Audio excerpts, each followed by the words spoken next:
Primero de Crónicas 11 del 16 al 19, dice la Biblia: David estaba entonces en la fortaleza, y había entonces guarnición de los filisteos en Belén.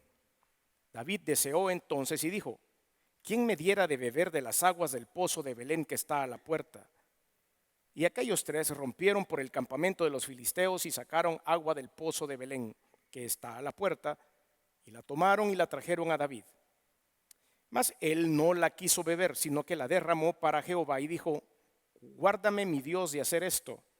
¿Había yo de beber la sangre y la vida de estos varones que con peligro de sus vidas la han traído? Y no la quiso beber. Esto hicieron aquellos tres valientes.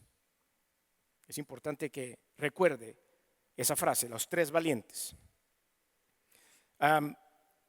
Cuando uno empieza a preparar un mensaje para compartir con la iglesia, tiene que estar muy atento por donde quiera que va a observar las señales que Dios nos está dando, de manera que nos sentemos a escribir, a leer, a estudiar y por supuesto nos hinquemos a orar mucho tiempo para poder entregar el mensaje de Dios.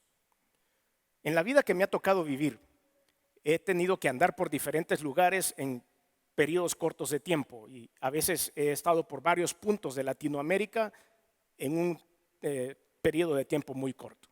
En unos cuantos días estoy en el sur, en el centro, en el norte. Y en todos esos lugares es interesante ver que siempre Dios tiene algo para qué hablarnos. Siempre descubrimos algo interesante. Siempre nos damos cuenta que Dios nos está ministrando el corazón y nos está diciendo: siéntate y escribe, siéntate y escribe. Recientemente estuve en la República Mexicana, estuve en México con una asignación de trabajo y me tocó andar en una y en otra ciudad y estábamos basados en una ciudad que se llama Toluca. Pues resulta que hay unos hermanos de acá de la iglesia viviendo en México ya desde hace algunos años. Hice contacto con ellos y pudimos reunirnos a comer un día de esos días que yo iba a estar por allá.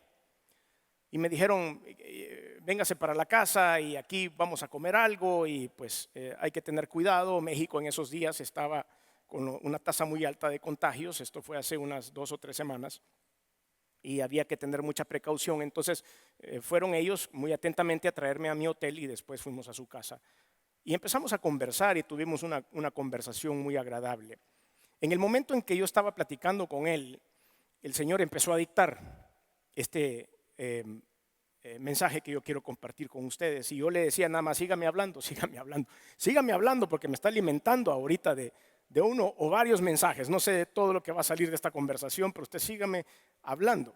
Y es una historia muy interesante. Ellos trabajaban acá en El Salvador y su jefe, el dueño de la empresa para la que ellos trabajan, decidió invertir dinero en ese país.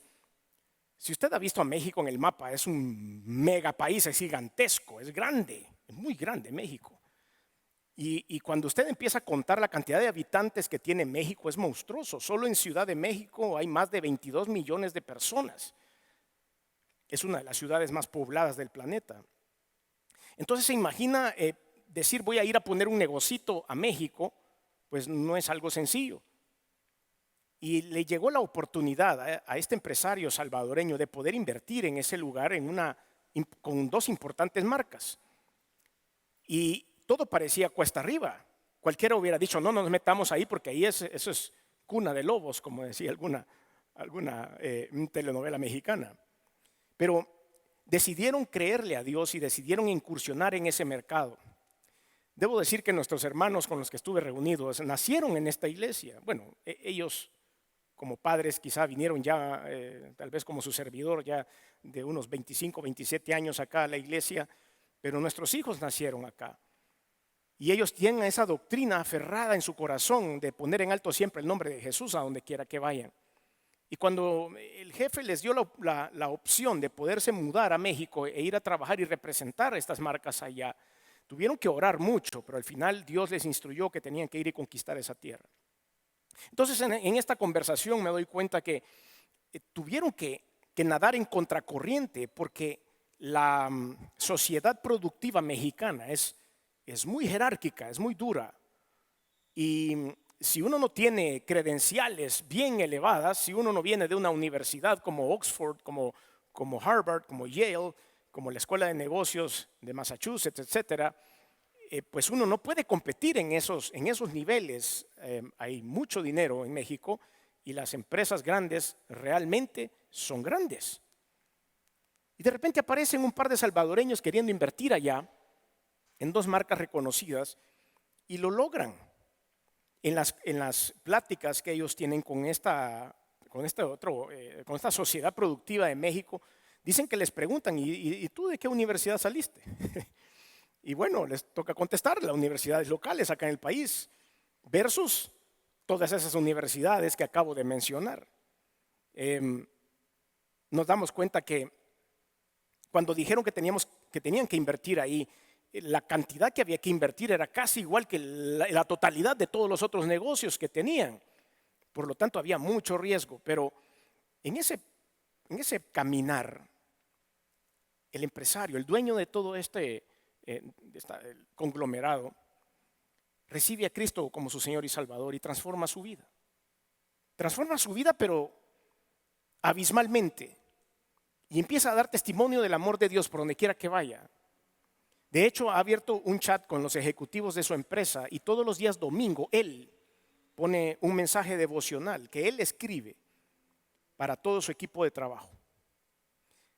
Me cuenta que uno de los ejecutivos abrazaba el ateísmo en el tiempo que empezaron a abrir esta oportunidad de trabajo en México y que con el tiempo de la nada se convirtió a Cristo y hoy es un férreo defensor de la palabra de Dios. Férreo. Y las cosas empezaron a caminar. Días después de haber tenido esta comida con estos hermanos, fui a un centro comercial, al área de comidas, a comprar algo para comer. Y había una medida de seguridad en México que a las 5 de la tarde los centros comerciales cerraban y los restaurantes solo daban comida para llevar únicamente. Entonces logré entrar al centro comercial directo al área de comidas para comprar algo e irme de regreso al hotel. Pero cuando entro, me llamó la atención algo poderosamente, tanto que le tomé una foto y se la envié a nuestro hermano. Y era que en el área de comidas habían todas las marcas más famosas que existen. Todas estaban ahí. Y estaban las marcas de ellos. Y una marca específica, la fila para comprar ahí le daba la vuelta a toda la zona de comidas. Y las otras marcas, las líderes en el mercado, estaban vacías. Eso me llamó la atención y me dijo, Dios, poné ojos en esto. Entonces vine y le tomé una foto y se la mandé a mi amigo y le digo, gloria a Dios. ¿Por qué todo está vacío? ¿Y por qué solo la marca que está aquí en este lugar, que exalta el nombre de Jesús, está lleno? Y muchas de las personas que estaban en esa fila, haciéndole caso a su deseo gastronómico de comer esa marca, no sabían que estaban siendo utilizados por Dios para darle gloria a esta organización que brilla por Jesús en una ciudad y en una sociedad polarizada. Entonces es cuando uno dice, bueno, aquí algo tiene que haber pasado. No es normal. Y me dicen ellos, aquí en este lugar es bien jerárquico. Aquí tenemos que vivir, si querés estar al nivel, tus oficinas de tu empresa deben que quedar en cierta zona. Tienes que invertir en ciertas cosas. Tu oficina tiene que estar de esta forma. Todo el mundo anda en helicópteros. Aquí a las viernes en la tarde se van todos los helicópteros de las oficinas a sus casas o lo que sea. Lunes en la mañana vienen todos los helicópteros de todos los ejecutivos y aterrizan en sus helipuertos en estos grandes edificios. Y la cosa es de esta forma, pero ¿cómo han hecho para brillar en medio de ese lugar? ¿Cómo han hecho para ser exitosos, para posicionar esas dos marcas de manera que son competitivas en un mercado tan grande como este?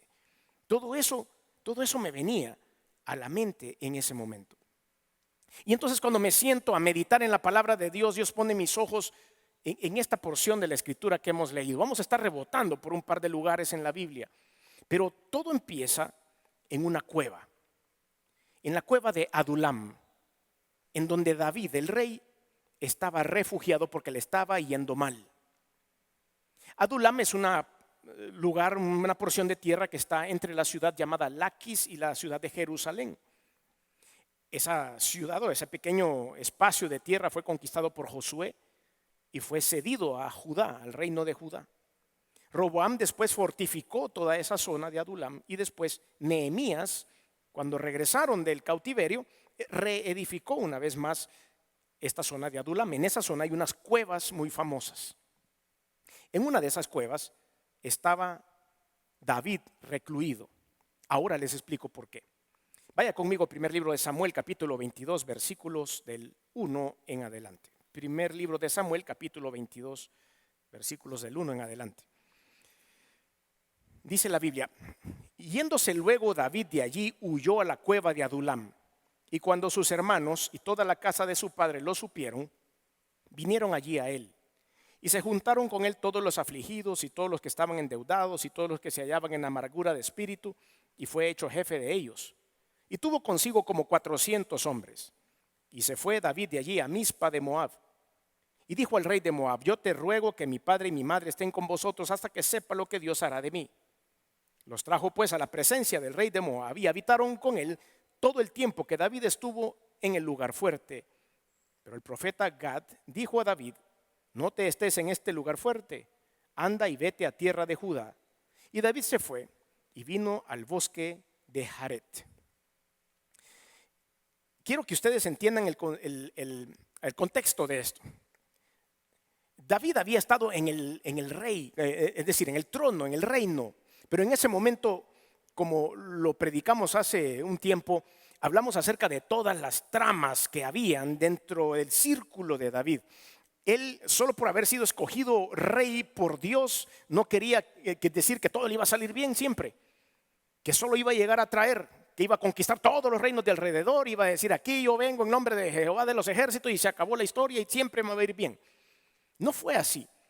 Aún las personas que tenían rodeado a David, aún las personas que trabajaban con él, sus grandes generales, se traicionaban entre ellos.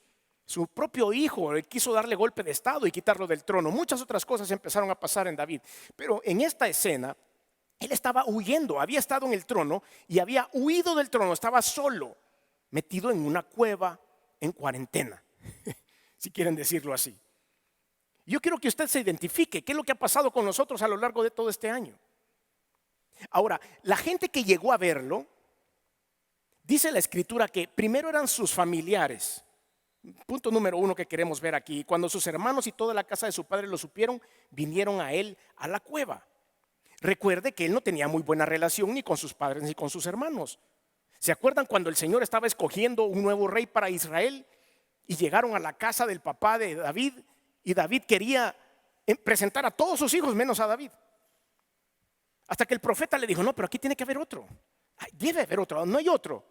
Sí, tenemos el más cipote, la palabra para decir el más joven, el más niño. En El Salvador se dice así. Y él se está por allá cuidando las ovejas, pero no quería ver a ese.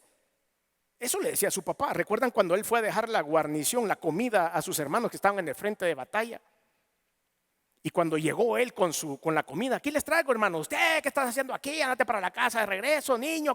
¿Por qué venís aquí al frente? Te van a matar y después nos van a echar la culpa a nosotros. Lo regañaron todo. ¿Recuerdan eso? Y después él fue el que venció al gran gigante filisteo.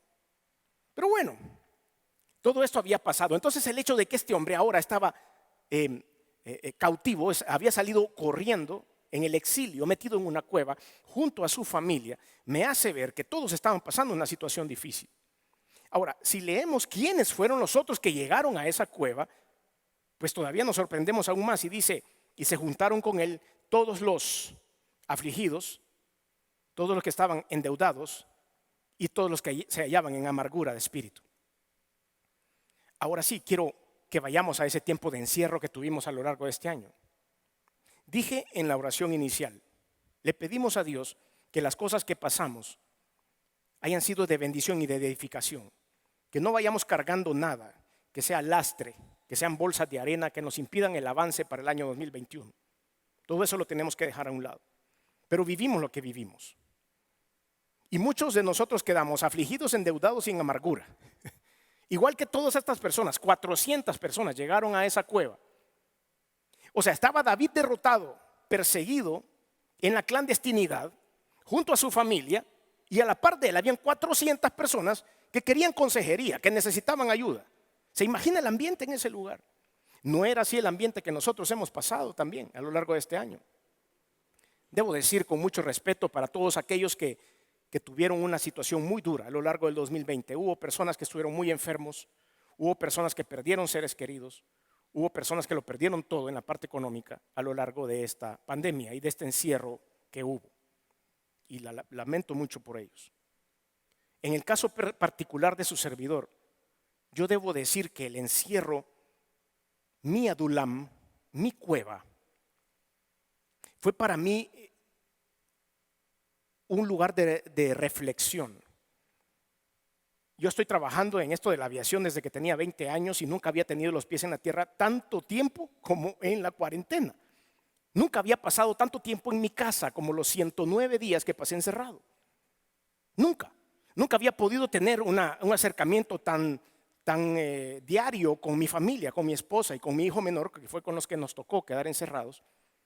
Y para mí fue edificante. De hecho, hasta el día de hoy, ya después de estar otra vez en la vida productiva y andar de arriba y para abajo de nuevo en los aviones, extraño los días en los cuales estaba metido en la casa, porque fue para mí edificante. Gracias a Dios que no pudimos o no tuvimos que lamentar ningún evento fuerte con respecto a la salud. Por eso dije al principio con mucho respeto para todos aquellos que en verdad la pasaron mal. Pero esto para mí me dio tiempo de escribir, me dio tiempo de acercarme a Dios, me dio tiempo de acercarme a la familia, me dio tiempo de descansar, me dio tiempo de reorganizarme y de poder entender que cuando entramos a la cueva de Adulam, entramos afligidos, endeudados y en amargura. Pero ¿cómo salimos de ahí? Y este es el mensaje que Dios ha diseñado para ustedes y para mí. Y por eso quiero unir esto. Y por eso he sacado esto de la familia con la que compartí. Porque para ellos ir a conquistar esa tierra que Dios les había dado, debieron ser valientes. Y no debieron nunca comprometer, aunque la sociedad a donde ellos se habían ido a vivir se los exigía, comprometer su doctrina, ni comprometer sus convicciones, ni comprometer lo que ellos sabían que era bueno. Y hasta el día de hoy así lo han hecho. Tienen estudios bíblicos virtuales. Antes lo hacían, por supuesto, en su casa. Después de la pandemia no lo pudieron hacer. Ayunan 3 días al mes o a la semana, no recuerdo bien, pero ayunan 3 días por lo menos en un grupo en los que todos se conectan ese día para ayunar, 3 días seguidos. Asisten a una iglesia evangélica, que son raras en México, y están dentro del equipo de consejeros del pastor, están cerca de él todo el tiempo. Descubrí que en México hay personas que creen en Dios, muchos creen en Dios, muchas personas creen en Dios. Pero tal vez la doctrina pura de Dios es la que está un poco escasa. Es decir, hay pocos que solo creen en Dios, hay pocos, todo lo llenan de mucha filosofía, o lo llenan de alguna idolatría, o lo llenan de alguna cosa, lo adornan con algo más, pero pocos entran directamente a la presencia del Señor. Con mucho respeto, por supuesto, para la sociedad mexicana. Pero cuesta encontrar personas así. Recuerdo también que Dios me permitió ir a una taquería de la calle. Íbamos con una gran hambre todos. Éramos varios compañeros y empezamos a caminar y había una taquería así junto a la calle. Y no, metamos acá y comamos unos tacos mexicanos. Y nos sentamos a comer. Y enfrente del otro lado de la calle había un templo evangélico que se llamaba Iglesia Filadelfia. Y entonces me empezaron a preguntar que por qué se llamaba Filadelfia, mis compañeros. Y entonces les di una gran clase del Apocalipsis y el por qué se llamaba la Iglesia Filadelfia. En ese momento estaba una persona sirviéndonos a la mesa y escuchó la explicación y luego volvió y me dijo: escuché que usted estaba hablando acerca de Filadelfia, me disculpa, ¿le puedo hacer unas preguntas? Sí, y empezamos a conversar y resulta que me encontré a un cristiano evangélico y él era la persona que servía ahí en la taquería. Entonces empezamos a platicar, hablamos mucho del Señor y fue algo extraño encontrar a este personaje. Cuando esas cosas pasan, hermano, uno tiene que empezar a escribir. Porque Dios no le pone a esas personas por casualidad. Dios no me puso al hermano Lenin porque así se llamaba. Así se llama, de hecho. Por casualidad, las cosas empiezan a pasar. Hoy todos mis compañeros no creyentes ya no le dicen taquería aeropuerto porque así se llamaba, sino que es la taquería del hermano. Porque así lo tenemos conocido, el hermano. Vamos a ir donde el hermano a comer tacos. Porque ya saben que la persona que sirve ahí es hermano en Cristo. Entonces, todas estas cosas empiezan a pasar, uno tiene que observar. Entonces, en medio de mi cueva de Adulam, Dios empieza a dar esos destellos. Y así fue con estos valientes del Señor. Y por eso que he titulado este mensaje, Los valientes de Jesús. Y los valientes de Jesús son todos ustedes. Quiero que entren conmigo en esta dinámica. Si usted lee esta porción de la Escritura que hemos tenido como base, usted va a ver que en la Biblia algún teólogo le puso los valientes de David, que son estos que vamos a estudiar dentro de un momento. Pero yo he titulado este mensaje Los valientes de Jesús. Porque ustedes y yo estamos llamados a conquistar el 2021. Porque estamos llamados a hacer la diferencia, a hacer las cosas sobrenaturalmente bien con la ayuda de Dios. Y lo que yo aprendí en México ahorita, en las manos, en la obra de estas personas que están allá, hermanos suyos, que han estado ahí sentados junto a usted en esta iglesia, me llenó de satisfacción y me llenó de motivación para decir, esto es lo que toda la iglesia debería hacer. Entonces, volviendo a Adulam, ese lugar a donde estaba David, vea lo que dice esta porción de la Escritura. Y se fue David de ahí, dice el versículo 2, se juntaron con él todos los afligidos y todo el que estaba endeudado y todos los que se hallaban en amargura de espíritu, y fue hecho jefe de ellos. David fue hecho jefe de ellos. Usted no quisiera eso para su ejército. Si usted piensa conquistar una tierra, no puede ir con los afligidos, los endeudados, ni los que están amargados. Necesita gente que vaya bien, ¿no es cierto? Pues lo que Dios nos está diciendo a usted y a mí ahorita es, deje todo eso a un lado, dejemos todo eso atrás, dejémoslo todo eso en el 2020 y empecemos el 2021 con un nuevo espíritu, con el espíritu de autoridad que nos da el Espíritu Santo, para que nosotros podamos dejar todo atrás, así como hicieron ellos. Y esto es lo que vamos a analizar a continuación. Todos estos hombres se convirtieron en algo sobrenatural. Vaya conmigo a segundo libro de Samuel, capítulo 23, versículos del 8 al 13. Segundo de Samuel 23, versículos del 8 al 13. Estos son los nombres de los valientes que tuvo David. Josef Besebet, el Tacmonita, principal de los capitanes. Este era Adino el Esnita. Es la misma persona, uno es como un apodo, como algo que le pusieron de acuerdo a sus logros. Pero era Josef Basebet, que mató a 800 hombres en una ocasión cuando estaba luchando. Imagínense, él solo mató 800 hombres enemigos. Después de este, Eleazar, hijo de Dodo, Ahoita, uno de los 3 valientes que estaban con David cuando desafiaron a los filisteos, que se habían reunido allí para la batalla y se habían alejado los hombres de Israel. Y este se levantó e hirió a los filisteos hasta que su mano se cansó y quedó pegada su mano a la espada. Aquel día Jehová dio una gran victoria y se volvió el pueblo en pos de él, tan solo para recoger el botín. ¿Y este cuál habrá sido? Eleazar, el endeudado, el amargado, el triste o el afligido. ¿Cuál habrá sido? No sé. Pero cualquiera que fuera, cualquiera que haya sido su condición anterior, Dios hizo algo sobrenatural y pudo enfrentar a todos esos filisteos y hasta la mano le quedó pegada en la espada. Versículo 11, después de este, Sama, hijo de Age, Ararita. Los filisteos se habían reunido en Lehi, donde había un pequeño terreno lleno de lentejas, y el pueblo había huido de delante de los filisteos. Él entonces se paró en medio de aquel terreno y lo defendió, y mató a los filisteos. Y Jehová dio una gran victoria. Y 3 de los 30 jefes descendieron y vinieron en tiempo de la siega a David en la cueva de Adulam, y el campamento de los filisteos estaba en el valle de Refaim. Quiero que noten que cada vez que se mencionaba la historia de lo que había hecho uno de estos 3 valientes, decía o dice al final, y Jehová dio una gran victoria. Cuando usted vaya y pelee en el nombre de Dios, Él le va a dar la victoria. No importa que usted esté endeudado, afligido o amargado. Cualquiera de las cosas que haya dejado este año, la pandemia, los problemas económicos, los desafíos que hemos recibido, nos vamos a dar cuenta que eso tiene que quedar atrás.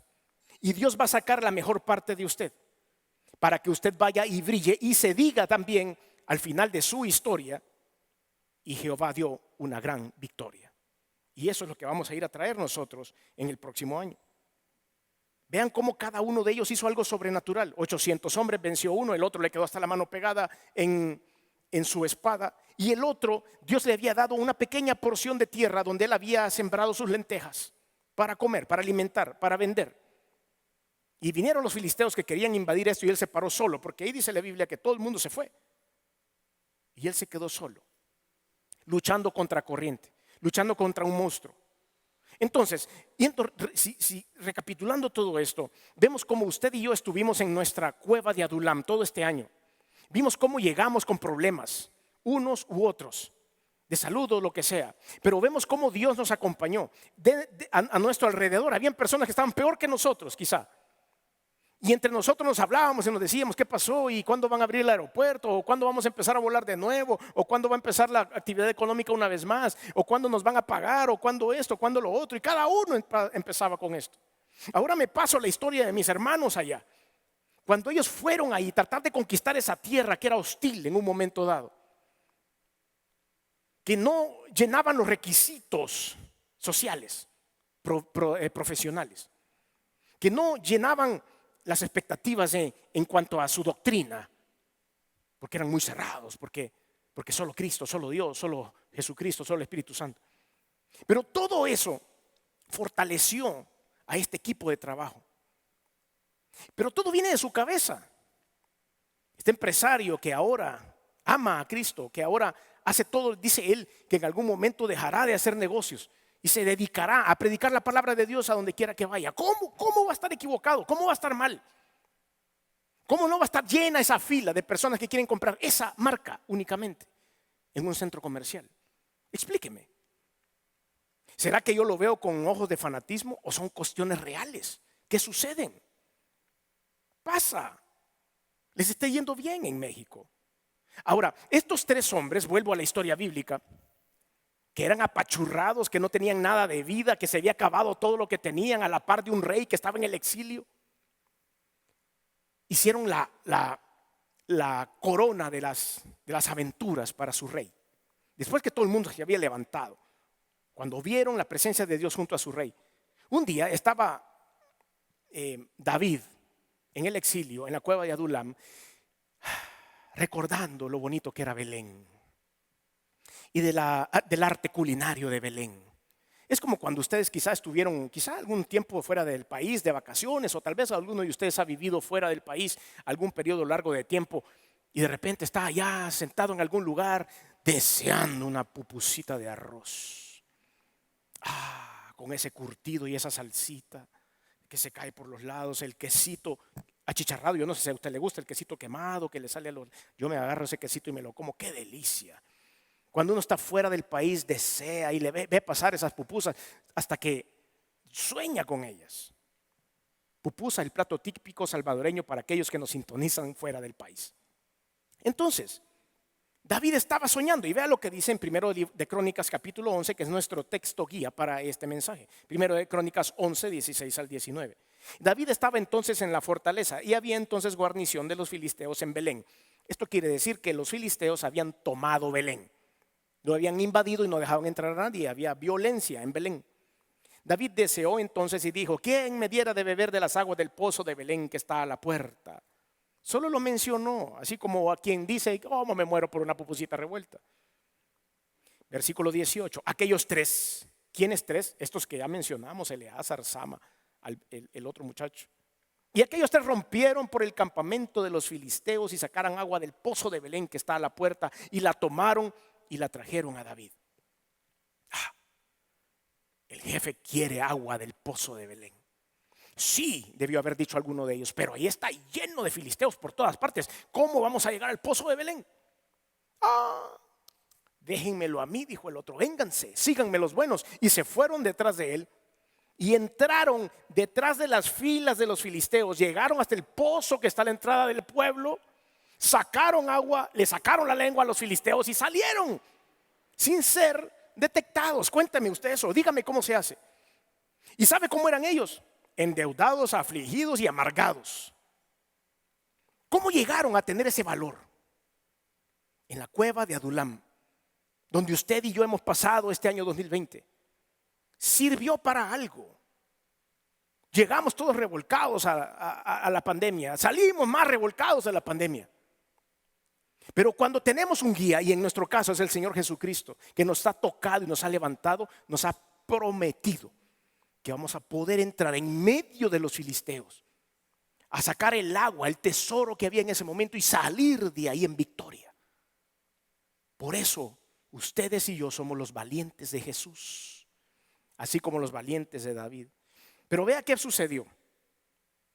Aquellos tres rompieron por el campamento de los filisteos y sacaron el agua del pozo de Belén que está a la puerta y tomaronla y la trajeron a David. Mas él no la quiso beber.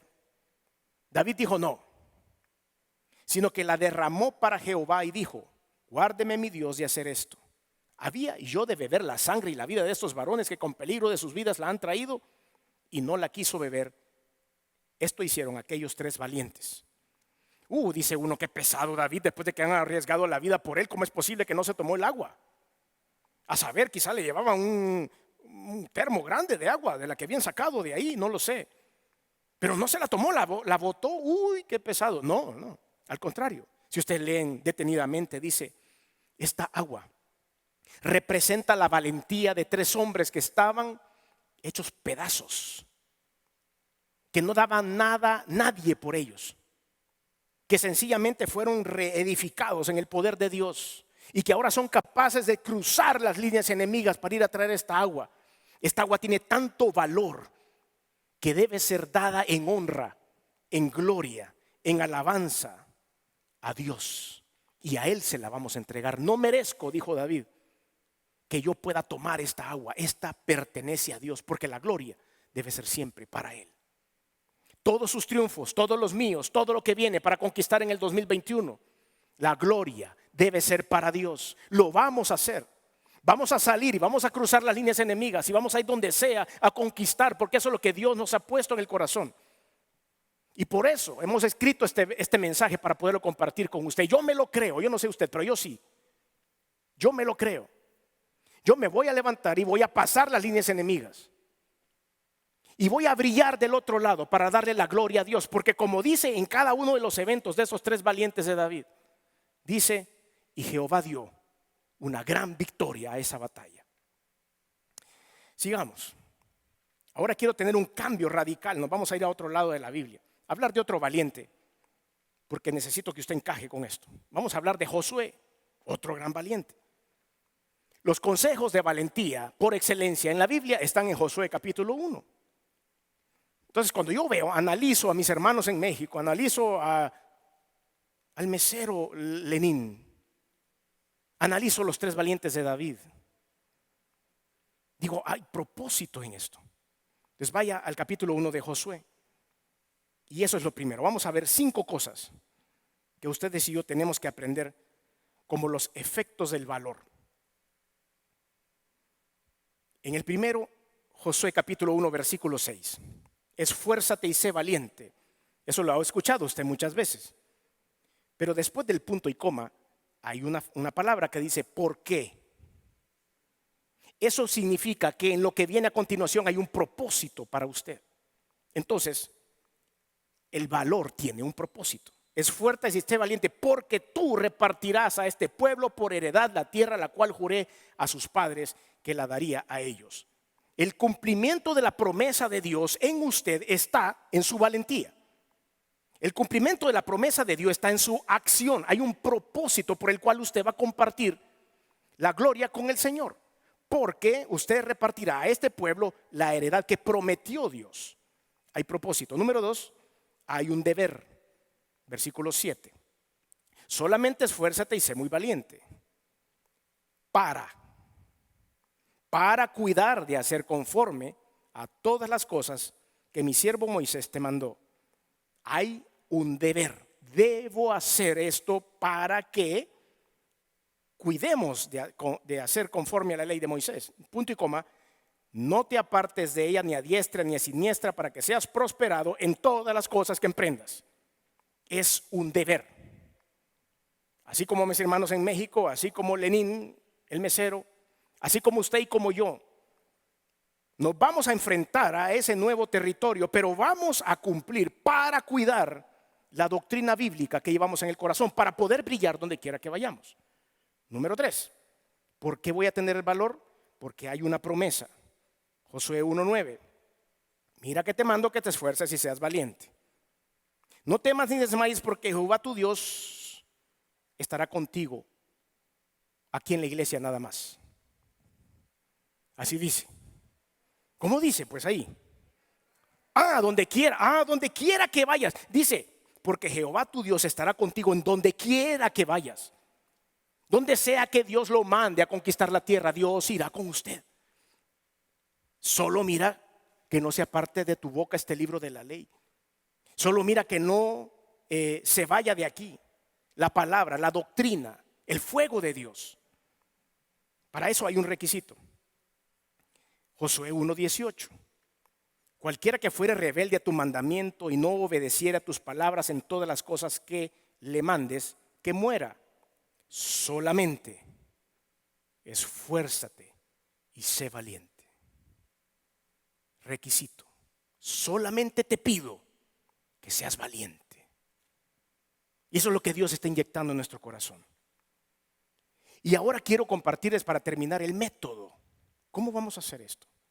Para saber cómo, le tuve que copiar a los apóstoles en el libro de los Hechos, capítulo 4. Vea cómo hemos venido saltando de Crónicas a Samuel, a Josué, y terminamos en el libro de los Hechos, capítulo 4. Pero me encanta esta idea de cómo el Señor nos enseña qué hacer, el método. Se lo vamos a copiar a Pedro y a Juan, que en esta porción de la Escritura estaban disertando delante del concilio que los estaba señalando y acusándolos de haber sanado a un cojo en el nombre de Jesús de Nazaret. ¿Recuerdan ustedes cuando iba entrando ahí por la puerta llamada La Hermosa y estaba este cojo tirado ahí pidiendo limosna, y cuando los vio pasar les pidió un poco de plata, y Pedro lo vio y le dijo: no tengo plata ni oro, lo que tengo te doy. En el nombre de Jesús de Nazaret, levántate y anda. Y esa palabra fue suficiente para que ese hombre se levantara, se incorporara y terminara su vida de cojo. Entonces lo mandaron a llamar, por supuesto, a los fariseos que andaban sanando en el nombre de Jesús de Nazaret. ¿Y cómo era eso? Y ellos empezaron a defender. Versículo 23, Hechos 4:23. Y puestos en libertad, los dejaron ir porque no encontraron nada en contra de ellos. Vinieron a los suyos y contaron todo lo que los principales sacerdotes y los ancianos se les habían dicho. Y ellos, habiendo oído, alzaron unánimes la voz a Dios y dijeron: soberano Señor, tú eres el Dios que hiciste el cielo y la tierra, el mar y todo lo que en ellos hay. Cuando ustedes entraron aquí, estábamos cantándole a Dios. Es lo primero que ellos hicieron, alabar al Señor. No olvide que donde quiera que vaya, cualquier sea el reto que se le presente, como se esté viendo el año 2021, alabe a Dios por sobre todas las cosas. Ese es el método. Tú eres el Dios del cielo y de la tierra, el mar y todo lo que en ellos hay. Porque de boca de David tu siervo dijiste: ¿por qué se amotinan las gentes y los pueblos piensan cosas vanas? Y se reunieron los reyes de la tierra y los príncipes se juntaron en uno contra el Señor y contra su Cristo. Versículo 27. Porque verdaderamente se unieron en esta ciudad contra tu santo Hijo Jesús, a quien ungiste, Herodes y Poncio Pilato, con los gentiles y el pueblo de Israel, para hacer cuanto tu mano y tu consejo habían antes determinado que sucediera. Versículo 29. Tómelo y lléveselo para su casa. Y ahora, Señor, mira sus amenazas y concede a tus siervos que con todo denuedo hablen tu palabra, mientras extiendes tu mano para que se hagan sanidades y señales y prodigios mediante el nombre de tu santo Hijo Jesús. Y cuando hubieron orado, el lugar en que estaban congregados tembló, y todos fueron llenos del Espíritu Santo y hablaban con denuedo la palabra de Dios. Alabanza, adoración en todo momento, donde quiera que vaya. No se descuide, cualquiera que sea el tamaño del reto, cualquiera que sea el tamaño del gigante que tenemos que derribar, donde quiera que vayamos. Sigamos los consejos de Josué capítulo 1, sigamos los consejos de los apóstoles en Hechos capítulo 4. Y dejemos a un lado todo el lastre que nos está deteniendo para ir y conquistar el 2021. Dejemos todo lo que pasamos, olvidemos todo lo que sucedió durante la pandemia, durante los momentos difíciles que nosotros vivimos en la cueva de Adulam, y veamos el resultado maravilloso de lo que Dios ha puesto en nuestro camino. Quiero terminar citando las palabras del teólogo Redpath, que dice: el triunfo de la iglesia como un todo depende de la victoria personal de cada cristiano. En otras palabras, su victoria, su vida, su testimonio personal son importantes para la causa de Dios en este tiempo. La victoria de la iglesia frente al mundo depende de la victoria en su vida y en la mía. Situaciones en casa o situaciones en el extranjero no pueden ser puestas aparte, son parte de la vivencia de la iglesia. Es por eso que ustedes y yo somos los valientes de Jesús. Oremos. Señor, te doy gracias porque tengo la camiseta de Jesús puesta y porque has repartido a todos mis hermanos el uniforme de valientes de Jesús. Hermanos y hermanas presentes aquí están fichados en el equipo ganador de Jesucristo. Y nuestra meta, Señor, es conquistar el año entrante. Aprovechar todas las oportunidades que vas a poner delante de nosotros sin sacrificar ni un ápice de la doctrina bíblica. Brillando donde quiera que vayamos. No importa que nos vean raro, no importa que nos señalen, no importa que trabajemos en una sociedad contaminada, Señor, brillaremos ahí. Porque estuvimos endeudados tal vez, porque tal vez estuvimos afligidos, porque tal vez estuvimos amargados, pero llegamos a la cueva de Adulam y juntos recibimos tu unción. Y ahora estamos listos para conquistar. Si hay alguien aquí que ha venido por primera vez, o tal vez ya ha venido en otras ocasiones, pero nunca ha aceptado al Señor Jesús como Salvador, quiero invitarle a que lo haga. En los próximos segundos voy a estar orando por eso, de manera que a usted le sea entregado el uniforme también de los valientes de Jesucristo. Dios no le puede dar un uniforme de valiente de Jesús si no ha creído en Jesús como Señor y Salvador. Es obvio, no cree. Y para eso dice la Escritura que si confesares con tu boca que Jesús es el Señor y creyeres en tu corazón que Dios le levantó de los muertos, serás salvo. Porque con el corazón se cree para justicia, mas con la boca se confiesa para salvación. No hay que ser un gran teólogo para comprender que debo decírselo a Dios para ser considerado un hijo de Él. Así que le invito, ahí donde está, que haga esta oración. No le voy a pedir que se levante, no le voy a pedir que pase al frente a hacerlo, sino ahí en su silla. Si usted quiere dar este paso de fe, le pido que lo indique con su mano y me diga: sí, aquí estoy, yo lo quiero hacer. Por favor, no se va a ir sin orar. Aquí estoy, yo quiero. Ahí donde usted está, levante su mano y dígame: sí, yo quiero hacerlo. Discretamente. Yo voy a hacer esta oración para que usted pueda firmar, fichar, darle like, darle follow a Jesucristo. ¿Habrá alguien esta tarde que quiera dar ese paso de fe? Que levante su mano ahí donde está, donde yo lo pueda ver, para que todos salgamos de aquí alineados en el equipo de Cristo. ¿Habrá alguien? Estoy seguro que probablemente a través de redes sociales o medios de comunicación hay alguien que quiere dar este paso de fe. Por lo tanto, haré esta oración y ahí donde usted está, hágalo conmigo. Diga: Señor Jesús, reconozco que he hecho cosas que no han sido de tu agrado. Perdóname, me arrepiento. Reconozco que viniste al mundo hecho hombre y que te colgaron en una cruz y la sangre que derramaste ha servido para limpiarme, para quitarme los pecados de encima. Reconozco que resucitaste al tercer día y que estás sentado a la diestra de Dios. Por lo tanto, hoy abro mi corazón y te recibo como mi único y suficiente Señor y Salvador. Hazme parte de tu equipo.